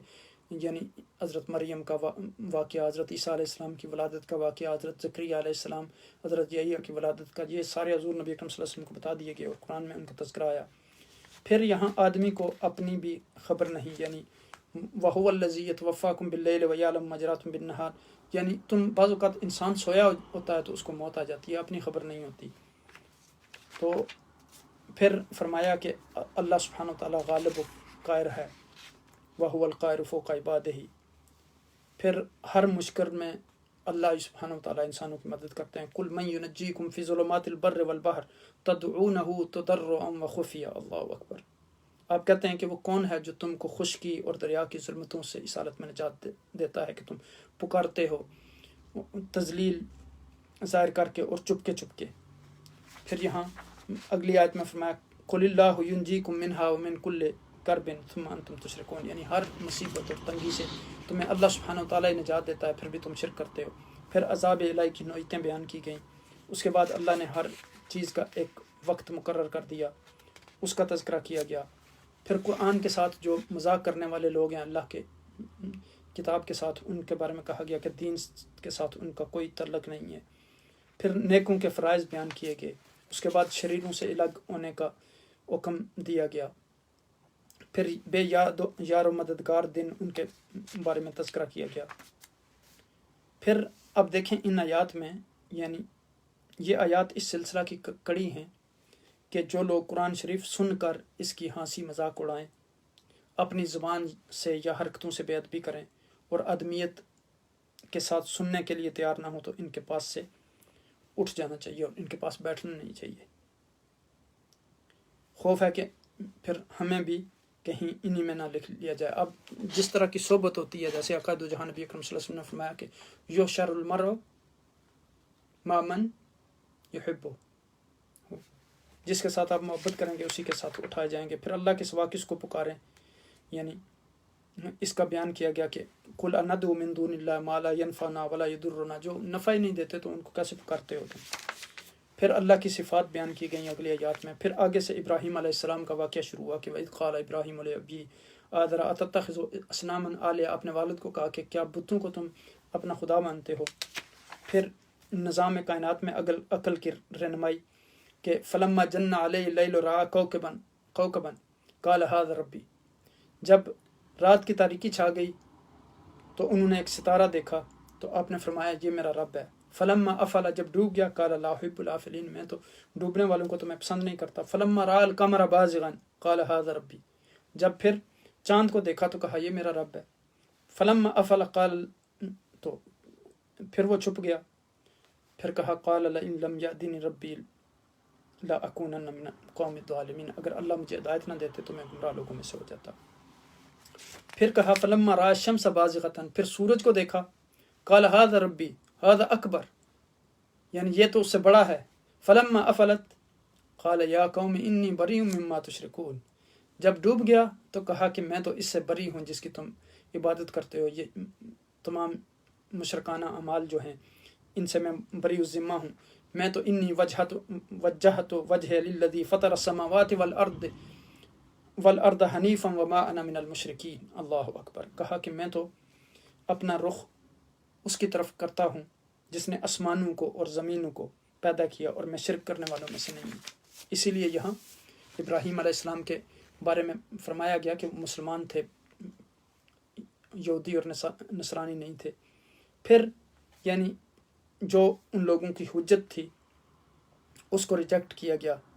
وحاجہ قومہ قال اتحاجونی فی اللہ وقد ہدان، یعنی تم اللہ کے مقابلے میں یہ حجتیں پیش کرتے ہو اور اس نے تمہیں ہدایت یعنی راہ دکھائی. ولا اخاف ما تشركون به الا ان يشاء ربی شیئا وسع ربی کل شیء علما افلا تذکرون. یعنی انہوں نے کہا کہ میں اس چیز سے جس کو تم اللہ کے ساتھ شریک بناتے ہو نہیں ڈرتا، لیکن میرا پروردگار ہی ہے، کوئی امر چاہے، میرا پروردگار ہر چیز کو اپنے علم کے گھیرے میں لیے ہوئے ہے. تو پھر بے دلیل بات جو ہے اس سے منع کیا گیا کہ جب بھی انسان بات کرے تو وہ دلائل کے ساتھ کرے، یعنی جاہلانہ جیسے یہود کی رسم تھی کہ منہم امیون لا یعلمون الکتاب، وہ رویہ ہمارا نہیں ہونا چاہیے. پھر یہ بتایا گیا کہ در حقیقت مطمئن کون ہے. فرمایا کہ الذین آمنوا ولم یلبسوا ایمانہم بظلم فاولئک لهم الامن وهم مہتدون. جو ایمان لائے اور ان کے دلوں میں کوئی شک و شبہ نہیں ہے، اپنے اعمال کو وہ شرک کے ساتھ مخلوط نہیں کرتے، ایسے ہی لوگوں کے لیے امن ہے اور وہی صحیح راستے پر چل رہے ہیں. پھر فرمایا کہ اللہ سبحانہ و تعالیٰ جسے چاہتے ہیں ہدایت دیتے ہیں. یہاں ان پیغمبروں کے جو میں نے آپ کو بتایا تھا کہ وہ سارا ذکر آیا ابراہیم علیہ السلام کا، اسحاق علیہ السلام کا، یعقوب علیہ السلام کا، ان آیات میں 83 سے لے کر آگے تک کی جو آیات ہیں، زکریا علیہ السلام کا، یحییٰ علیہ السلام کا، ایوب علیہ السلام کا، یوسف علیہ السلام کا، موسیٰ علیہ السلام کا، ہارون علیہ السلام کا، اسماعیل علیہ السلام کا، یسع علیہ السلام کا، یونس علیہ السلام کا، لوط علیہ السلام کا. تو پھر آگے انبیاء کی جماعت جو ہے اس کا تذکرہ کیا گیا. پھر ایک سچی بات پیشگوئی کی گئی کہ اولئک الذین آتیناہم الحکم والنبوۃ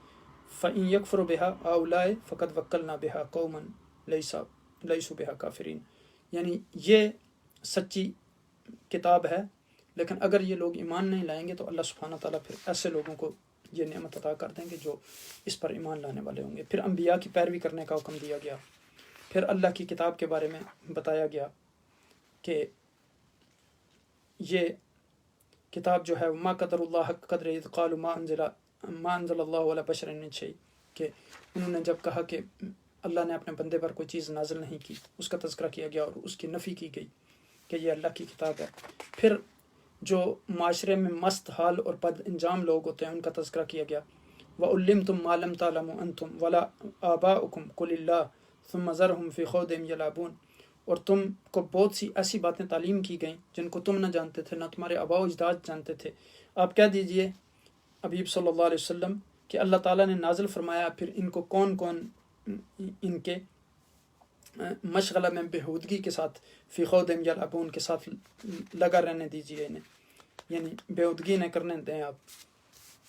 چونکہ ان کے دلوں کو تالے لگے ہوئے ہیں. پھر قرآن کا بتایا گیا کہ یہ ایک بابرکت اور سچی کتاب ہے. وَهَذَا كِتَابٌ أَنزَلْنَاهُ مُبَارَكٌ مُصَدِّقٌ لِّمَا بَيْنَ يَدَيْهِ، اور ان چیزوں کی تصدیق کرنے والی ہے ان کتابوں کی جو اس سے پہلے تھیں، تورات، انجیل، زبور کی. پھر اللہ پر بہتان جو انہوں نے لگایا اس کا تذکرہ کیا کہ من اظلم ممن افترى علی اللہ کذبا، یعنی اس سے بڑا ظالم کون ہے جو اللہ پر بہتان لگائے. پھر ظالموں کی عبرت ناک سزا کا تذکرہ کیا گیا. یہاں دیکھیں پھر تدبر قرآن کا حکم دیا گیا، قرآن پر ایمان لانے کا حکم دیا گیا، آخرت پر یقین کا طریقہ کار بتایا گیا، قیامت میں الگ الگ ہر شخص کا محاسبہ ہوگا اس کا ذکر کیا گیا. پھر دوبارہ اسی موضوع کی طرف لوٹایا گیا اس صورت کو کہ خالق کے کائنات ہے جو ان اللہ فالق الحب والنوى یخرج الحی من المیت ومخرج المیت من الحی ذالکم اللہ فانا تؤفکون. یعنی خالق کائنات ہی زندگی سے جو ہے وہ موت، اور موت سے زندگی، اور یعنی مردہ کو زندہ سے اور زندہ کو مردہ سے نکالتے ہیں. پھر اسی طرح آگے سورج اور چاند کا اور دن اور رات کا تذکرہ کیا گیا. پھر کرشمہ تخلیق کے بارے میں فرمایا کہ هو الذی جعل لکم النجوم لتهتدوا بها فی ظلمات البر والبحر، کہ وہی اللہ ہے جس نے یعنی ستاروں کو بنایا تاکہ وہ اس کے ذریعے آپ کی راستے کی رہنمائی ہو. پھر یعنی انسان کی تخلیق کے بارے میں بتایا گیا کہ وَهُوَ الَّذِي أَنشَأَكُم مِّن نَّفْسٍ وَاحِدَةٍ فَمُسْتَقَرٌّ وَمُسْتَوْدَىٰ فَقَدْ فَصَّلْنَا الْآيَاتِ لِقَوْمٍ يَفْقَهُونَ. یعنی بتایا گیا کہ ان لوگوں کے لیے جو خبر رکھتے ہیں کہ بے شک ہم نے یہ دلائل بھی توحید و انعام کے لیے خوب کھول کر بیان کر دیے ان لوگوں کے لیے جو سمجھ رکھتے ہیں. یعنی اب اندازہ کریں کہ پھر اللہ سبحانہ وتعالیٰ نے پھلوں کے پیدا کرنے کی بات کی کہ اللہ سبحانہ وتعالیٰ نے کس انداز میں آسمان سے پانی اتارا، پھر زمین سے آپ کے لیے پھل اور سبزیاں اگائیں،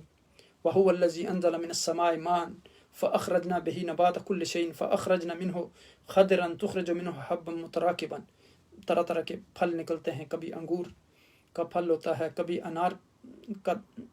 پھل درخت پر لگتا ہے، کبھی تربوز کی شکل میں اتنا بڑا پھل آپ کو عطا کیا جاتا ہے، کبھی کچھ ایسے درخت ہیں جن کی بیل جیسے انگور ہوتا ہے اس کی بیل آپ کسی درخت پر یا اپنی چھت پر چڑھا دیتے ہیں، اور کچھ ایسے اب اگر تربوز اس کی بیل اگر کسی درخت پہ ہوتی یا کسی چیز پہ تو وہ کتنا وزنی ہے۔ تو اللہ سبحانہ تعالیٰ کی ہر چیز حکمت پر مبنی ہے۔ پھر آگے یعنی کھجور کا تذکرہ کیا گیا، زیتون کا تذکرہ کیا گیا، انار کا تذکرہ کیا گیا، جو پھل یہ سارے ایک دوسرے سے ملتے جلتے ہوں گے ان کا تذکرہ کیا گیا۔ پھر یہ تذکرہ کیا گیا کہ جب یہ پکیں تو ان پہ غور کرو، انظروا الی ثمرہ اذا اثمر وینہی ان فی ذلک لآیات لکم لآیات لقوم یؤمنون۔ فرمایا گیا کہ یعنی ہر ایک پھل کو تو دیکھو جب وہ پھلتا ہے، پھر اس کے پکنے کی طرف دیکھو، پھر اس سے آگے اگر آپ دیکھیں تو اللہ سبحانہ تعالیٰ نے یعنی جو بیوی بچوں والا نہیں ہے اس کے بارے میں کہا کہ بدیع السماوات والارض، یعنی اللہ سبحانہ تعالیٰ کا نہ کوئی بچہ ہے نہ اولاد ہے، وہ قل هو اللہ احد ہے، اور اس کے ساتھ کسی کو شریک نہیں ٹھہرایا جا سکتا، عبادت کے لائق کوئی اور نہیں ہے۔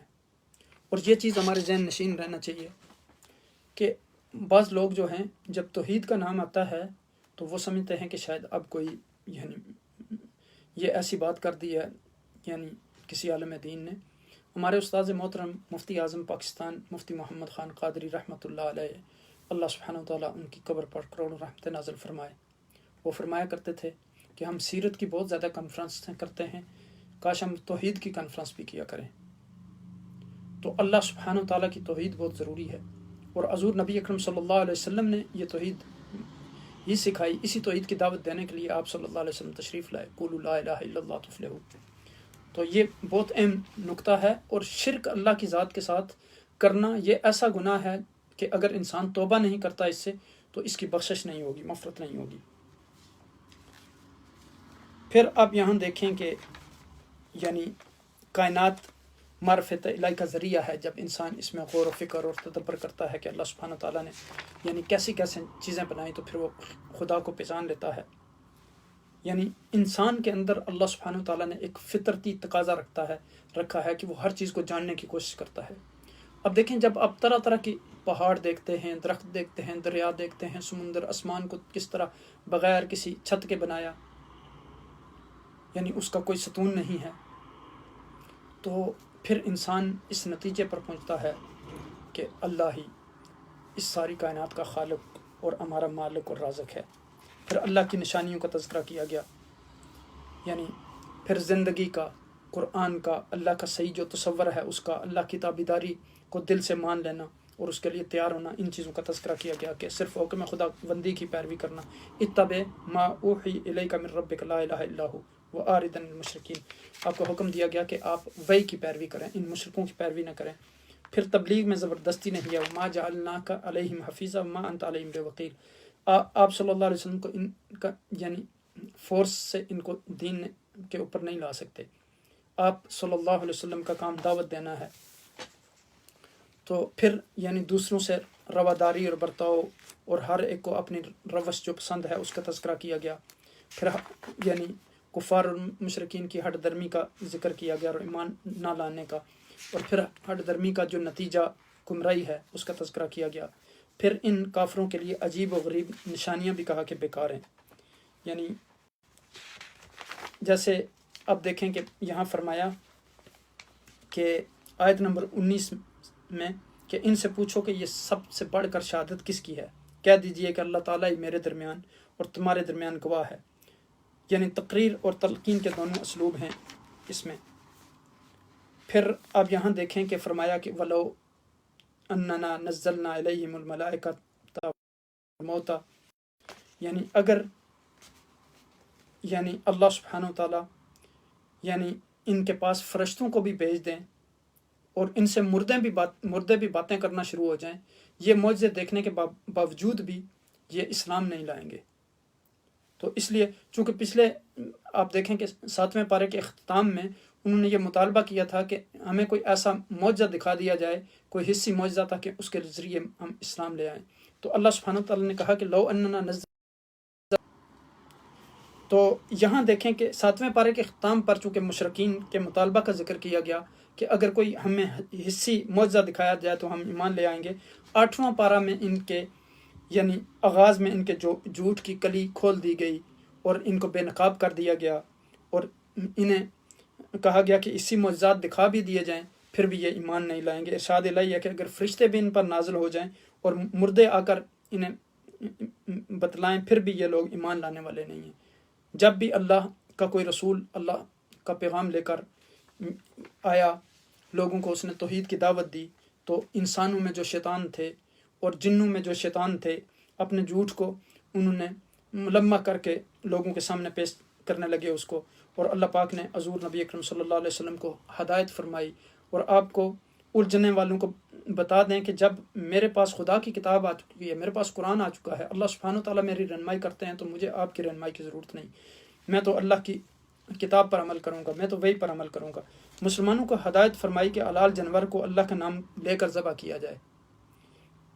اس کا گوشت کھاؤ، حرام جانوروں کا گوشت ہرگز نہ کھاؤ، اور چھپے گناہوں سے بچتے رہو۔ یہاں یہ بھی بہت ضروری چیز ہے کہ یہ جو اکثر لوگ یعنی اس طرح کے مشرکانہ عقائد میں مبتلا ہوتے ہیں، وہ جہالت کی بنیاد پر ہوتے ہیں۔ میں نہیں سمجھتا کہ کوئی بھی مسلمان یہ سمجھتا ہے کہ وہ اللہ کے ساتھ کسی کو شریک ٹھہرائے۔ اگر وہ کوئی کم علمی کی بنیاد پر ایسا ہے تو وہ ہمارا فرض بنتا ہے، لیکن یہاں جو آیات تھیں وہ بیسیکلی یہ تھا کہ یہ بتوں کے پوجا کرنے کی ایک جگہ تھی، تو یہ لوگ جانور وہاں جا کے ذبح کیا کرتے تھے، تو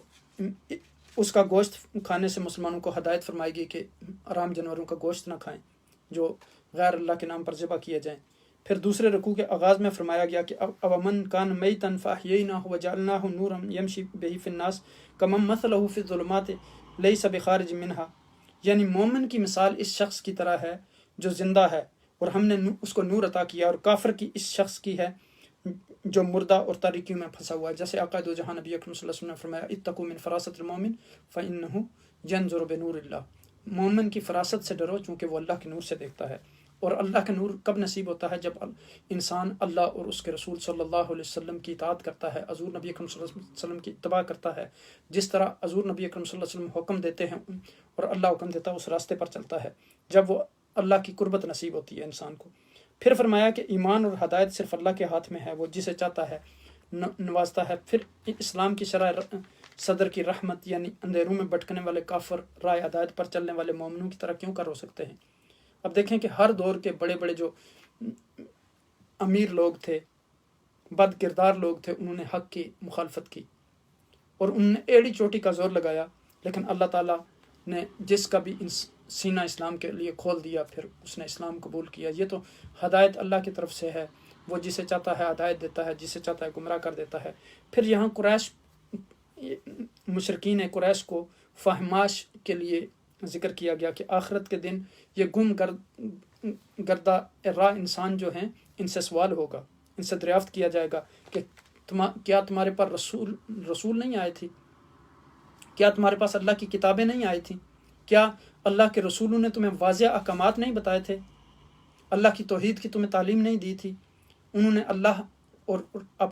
کا راستہ تمہیں نہیں دکھایا تھا اور یہ نہیں تمہیں بتایا تھا کہ اتباع کرو؟ تو یہاں پھر یعنی فرمایا گیا کہ سنبھلنا چاہتے ہو تو اب بھی سنبھل جاؤ، ورنہ جس عذاب کی دھمکی دی گئی ہے وہ عذاب آ کے رہے گا، اسے کوئی بھی نہیں ٹال سکتا سوائے اللہ کے۔ تم سے پہلے بھی کچھ لوگ جو ہے شرک اور قتل اور اولاد کے مرتکب ہوئے، انہوں نے حلال چیزوں کو خود حرام قرار دے لیا، وہ گمراہ ہوئے، ہدایت نہ پا سکے۔ پھر ہدایت یافتہ اور گمراہ فرقوں کا تذکرہ کر کے بعد میں فرمایا کہ اللہ ان سب کو قیامت والے دن جمع فرمائے گا، پھر ہر ایک کو اس کے اعمال کے بارے میں پوچھا جائے گا۔ سزا اور جزا کا جو کنسیپٹ ہے، یہ آیت نمبر 128 اور 29 تک اس موضوع پر گفتگو ہے۔ پھر مشرکین کی مختلف عماقتوں میں سے بعض عماقتوں کا یہاں ذکر کیا گیا کہ وہ زمین سے حاصل ہونے والے غلے اور چوپائے جو ہیں، چوپائیوں میں سے اللہ کا حصہ الگ کر لیتے ہیں اور اپنے شرکاء کا حصہ الگ کر لیتے ہیں۔ پھر جو ان کے شرکاء کا حصہ ہوتا ہے اسے تو اللہ کے حصے میں نہیں ملنے دیتے، لیکن جو اللہ کا حصہ ہوتا ہے اگر وہ شرکا کے حصے میں مل جاتا ہے تو پھر وہ مائنڈ نہیں کرتے، اسے برا نہیں سمجھتے۔ پھر دوسری ان کی جس یعنی اماکت کا تذکرہ کیا گیا کہ اپنی بیٹیوں کو فقر اور کی وجہ سے قتل کر دیتے ہیں، فقر اور آر کی وجہ سے، تو اسلام نے اس سے منع کیا۔ پھر چوپائیوں کو مختلف قسموں میں انہیں تقسیم کر رکھا تھا کہ یہ کاہن کے لیے ہے، یہ مذہبی پیشواؤں کے لیے ہے، لیڈروں کے لیے ہے۔ بعض کہتے تھے کہ ان پر سوار نہیں ہو سکتے، خود ہی اپنے آرام قرار دے لیا تھا، اور بعض پہ کہتے تھے کہ ان جانوروں کو ذبح نہیں کر سکتے، اور بعض چوپائے جو تھے وہ ان پر بتوں کے نام ذکر کرتے تھے۔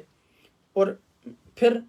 عجیب و غریب ان کا عقیدہ یہ تھا کہ جو چوپائے کا بچہ اگر زندہ پیدا ہو تو وہ کہتے تھے کہ یہ عورت کے لیے حلال نہیں ہے اور مردوں کے لیے حلال ہے، اور اگر مردہ پیدا ہوتا تو پھر کہتے کہ عورت کے لیے بھی حلال ہے اور مرد کے لیے بھی حلال ہے۔ پھر ان ساری اماکتوں کے بعد انہیں نعمتیں یاد دلائی گئیں، زیتون کے باغ، یعنی گوشت، دودھ کے جانوروں کا، اور پھر فرمایا گیا کہ ان ساری چیزوں کو حلال اور حرام کرنے والے وہ اللہ سبحانہ وتعالیٰ کی ذات ہے۔ اور پھر حضور نبی اکرم صلی اللہ علیہ وسلم جس چیز کا حکم دیتے ہیں اس کے کرنے کا حکم دیا گیا، اور جس سے روکتے ہیں اس سے منع کرنے کا حکم دیا گیا۔ پھر مشرکین کے عقائد اور دعووں کی تردید کے بعد وہ مشہور آیت جن میں آخری آیات میں وصیت کی گئی۔ پھر اب یہاں دیکھیں کہ یہ بتایا گیا کہ نبی کے دشمن کون ہیں، پھر کافروں کی نظر فریب باتیں، یعنی اللہ نے بتایا کہ یہ اختیار اس لیے دیا جاتا ہے تاکہ اللہ سبحانہ وتعالیٰ امتحان لیں، پھر فیصلہ کرنے کا حق صرف اللہ سبحانہ وتعالیٰ کو ہے۔ پھر قرآن مجید کے بدی کے بارے میں جو احکامات ہیں یہاں فرمایا گیا کہ وَتَمَّتْ كَلِمَةُ رَبِّكَ صِدْقًا وَعَدْلًا لَا مُبَدِّلَ لِكَلِمَاتِهِ، اللہ سبحانہ وتعالیٰ کے کلمات تبدیل نہیں ہوتے۔ پھر گمراہ کن لوگوں کا تذکرہ کیا گیا جو مبالغہ رائے سے کام لیتے ہیں، رائی کے دانے کو پہاڑ کے برابر بنا دیتے ہیں، اور عقل کم استعمال کرتے ہیں اور جذبات کو استعمال کرتے ہیں۔ اسی طرح پھر درخت پر پھل جو ہوتا ہے اس کا کہ وزن کا اندازہ کرنا جسے خرص کہتے ہیں، یعنی اس کا یہاں تذکرہ کیا گیا۔ پھر کون گمراہ ہے اور کون ہدایت یافتہ ہے، یعنی اس کا تذکرہ کیا گیا، اور اس بات کا تذکرہ کیا گیا کہ کامیاب زندگی گزارنے کا گر یہی ہے کہ انسان اللہ اور اس کے رسول کے راستے پر چلے، اللہ اور اس کے رسول صلی اللہ علیہ وسلم کے احکامات پر پابندی کرے۔ یہی سیدھا راستہ ہے، یہی جنت کا راستہ ہے، یہی متقین کا راستہ ہے، یہی مفلحین کا راستہ ہے۔ اس لیے اس راستے پر انسان چلے گا تو یہ صراط اللہ ہے، صراط مستقیم ہے، صراط الانبیاء ہے، اسے سیدھا راستہ کہتے ہیں۔ جس طرح جب انسان نے سوال کیا تھا کہ اہدنا الصراط المستقیم، تو رب کائنات نے فرمایا کہ اولئک الذین انعم اللہ علیہم من النبیین والصدیقین والشہداء والصالحین واولئک حسن اولئک رفیقا،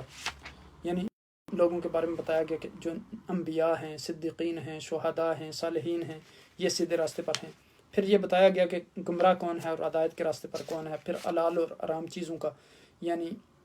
ذکر کیا گیا کہ وہ بغیر علم کے چیزوں کو حلال اور حرام قرار دیتے ہیں اپنے خواہشات کی پیروی میں۔ پھر ہر گناہ کو یعنی باطنی اور ظاہری گناہ کو ترک کرنے کا حکم دیا گیا۔ اور آپ کو پتہ ہے کہ حضور نبی اکرم صلی اللہ علیہ وسلم نے فرمایا کہ گناہ کیا ہے؟ الاثم فی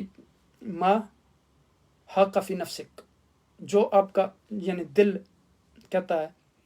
کہ یہ گناہ ہے۔ ہر انسان کو پتہ ہے کہ کیا چیز اچھی ہے اور کیا بری ہے۔ جب انسان اپنے دل سمجھتا ہے تو وہ اس کو آنسر دیتا ہے، اس لیے کوئی ایسی چیز نہیں کرنی چاہیے جو گناہ والے کام ہیں۔ پھر غیر اللہ کے سامنے سجدہ کرنے سے منع کیا گیا، نماز نہ پڑھنا، اللہ کی حدود کو توڑنا، شراب پینا، روزہ نہ رکھنا، باطنی یعنی پھر اسی طرح یعنی زنا،